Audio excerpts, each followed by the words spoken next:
Hello and welcome to GBN Originals. I'm Ben Leo. Now imagine a world where your wallet becomes obsolete. No card numbers, no PIN codes, just you, your face and your hand becoming the key to your financial transactions. It sounds like something out of a sci-fi blockbuster, doesn't it? But this isn't fiction. It's the future MasterCard envisions for all of us by 2030. In a bold announcement, MasterCard has revealed plans to phase out the iconic 16-digit credit card number that's been a cornerstone of modern commerce for decades. And instead, of course they're turning to biometric authentication, using your unique physical traits such as your face or your palm to verify payments. What could go wrong? By the end of this decade, MasterCard's vision is that your body will be all you need to pay for groceries, book flights, or shop online. This announcement is part of a broader shift in how we think about money and security in an increasingly digitized world. But what does this mean for you, me, and society as a whole? Well, let's break it down.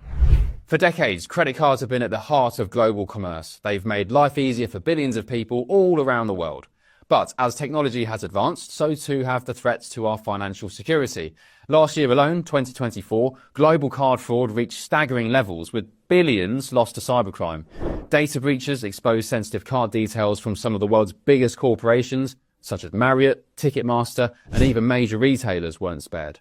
So this isn't just an inconvenience, it's an absolute crisis. Because every time you swipe or tap your card at a payment terminal or enter your details online, you're exposing yourself to potential fraud. Criminals are getting smarter and even more sophisticated each and every year. This escalating crisis has pushed companies like MasterCard and Visa too to rethink how we pay and how we protect ourselves. Their solution? Biometrics. Your fingerprints, your face, even the palm of your hand, combined with advanced tokenization technology. So how does that all work then? Biometric authentication is simple, yet incredibly powerful. Instead of storing your credit card number on a physical card or in an online system where it can be stolen by hackers, tokenization converts it into a unique digital identifier stored securely on your device or in a cloud-based system. This token is meaningless to anyone who tries to steal it because it can only be verified when paired with your personal biometric data. When you make a payment using biometrics, whether it's through facial recognition or scanning your fingerprint, the system verifies both the tokenized data and your physical traits. This ensures that even if hackers breach a system or intercept payment data, they just can't access anything useful. The goal is clear. Us blokes hate talking about a little thinning up top, and many of us settle with that balding look, but that wasn't for me, and that's why I went to Elite Hair, the world's leading hair loss clinic, and now I've had over 4,000 new hairs added to this barnet, and very soon I'm going to be rocking some brand new flowing locks, and you can too. So how does it work? Step 1, I sent the team a set of photos of my head. Step 2, I then spoke to one of the Elite Hair staff who looked through my photo submissions and worked out a treatment plan for me. Step 3, Elite Hair then organised accommodation and the treatment. I was at their state-of-the-art treatment centre in Istanbul, and their incredibly kind staff took me through the process, and before I knew it, I was in surgery. Elite Hair and their leading medical experts have specialised in pain-free treatments using the Sleep Deep method, and they really mean that. I felt incredibly relaxed the whole time, and I haven't felt any pain since. Check out Elite Hair using the link in the description. When you do, Elite Hair will provide you with a free personalised hair analysis. Then you'll join over 100,000 happy patients. Hit that link and start your hair growth journey like I did today. Eliminate vulnerabilities in traditional payment systems while making transactions faster and more convenient for consumers. MasterCard isn't alone in this revolution. We've already mentioned Visa. They're making strides with biometric payment technology. In fact, Visa has already certified biometric payment cards equipped with fingerprint sensors and advanced security elements like Infineon's SLC38 chip. And to me and you, that's a cutting-edge piece of tech designed specifically to secure transactions. These innovations are being tested and rolled out all around the world. In Australia, MasterCard has partnered with AMP Bank back in 2022 to launch its very first numberless cards.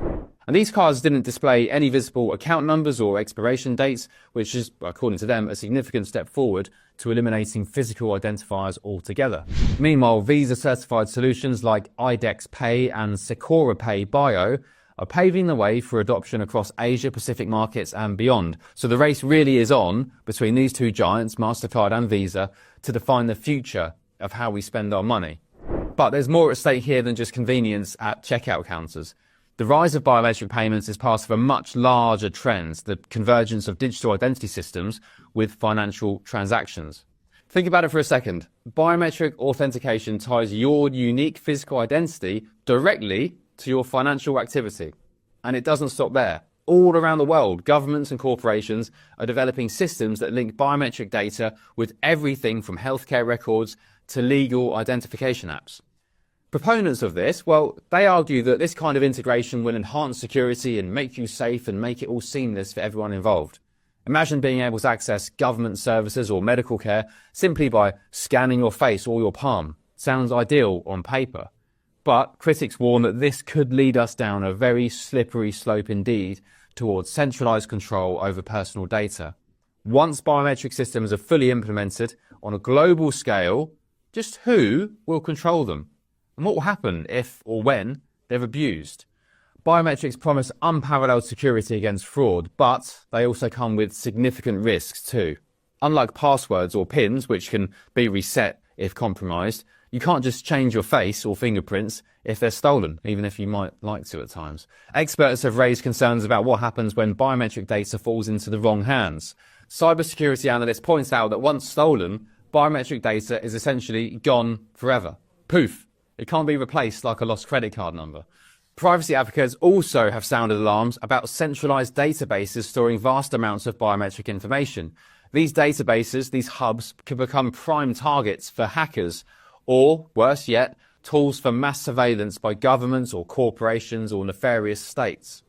The risks are real, but so too apparently are the benefits, because surveys show that over 80% of consumers are willing to use fingerprints instead of PIN codes for high-value transactions because they see biometrics as faster and more secure than traditional methods. So despite privacy concerns, many people are excited about the prospects of ditching their wallets altogether and just scanning your face on a screen or putting your palm on a screen. The idea of waving your hand or scanning your face at checkouts does feel futuristic and undeniably convenient. Some consumers love the idea because it eliminates fumbling for cards or remembering passwords or PINs during busy moments. Others, though, including me, I'll have to say, they remain skeptical about whether these systems will truly protect their data in the long run. But one thing is clear. As companies such as MasterCard push forward with these technologies, consumers will need to weigh convenience against potential risks very, very carefully. MasterCard's ultimate goal isn't just removing numbers from credit cards. No, it's removing cards altogether. And by eliminating physical cards entirely from their ecosystem by 2030, only 5 years away, MasterCard hopes to reduce fraud while enhancing user experience across its global networks. But this shift also raises very serious questions about choice and control. Will consumers like me and you still have alternatives if we don't want our bodies tied directly to payment systems? Or will they eventually be forced into adopting these technologies, whether they like it or not? And as we approach 2030 and potentially say goodbye to physical credit cards altogether, the question isn't whether biometrics will dominate payments, it's how this transformation will reshape society as we know it. Will these technologies make transactions safer? Or actually, will they really just expose us all to new vulnerabilities? Will they empower individuals? Or will they centralize control in ways we can't yet foresee? One thing is certain, the future is coming and it's coming fast, and it's written, apparently, on our palms and faces. Thank you for watching. This has been Ben Leo. Don't forget to subscribe to GB News YouTube for much more.